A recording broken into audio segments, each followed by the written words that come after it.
మన గుండెల మీద చేతులు పెట్టుకొని మనం చెప్పగలుగుతామా? నీవు సరిగ్గా ప్రార్థన చేసి ఎంతకాలం అయింది? పేరుకే ప్రార్థన పరులు, ప్రార్థన వీరులు అని చెప్పుకుంటాం.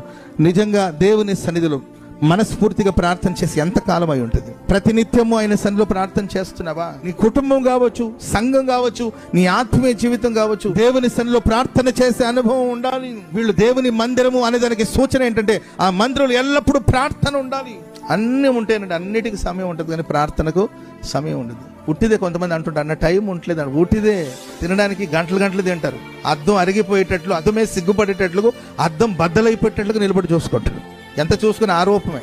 గంటలు గంటలు నిద్రపోవడానికి సమయం ఉంది, ముసలమ్మ ముచ్చట్లు చెప్పుకోవడానికి సమయాలు ఉన్నాయి. చీడ పురుగులాగా ఒక సమస్య ఒకటి వచ్చిందండి, సెల్ ఫోన్ ఒకటి. కోతి కొబ్బరికాయ దొరికింది అంటారు కదండి, అట్లా కొంతమందికి సెల్ ఫోన్ ఒకటి దొరికిందండి. 24 గంటల ఆ ఫోన్లోనే మునిగి తేలుతా ఉంటారు కొంతమంది. లోకులు అలా ఉన్నారంటే పర్వాలేదు, నీవు ఒక విశ్వాసివి, దేవుని మందిరానివి. ఆ మందిరంలో ఈ రోజు ప్రార్థన ఉందా?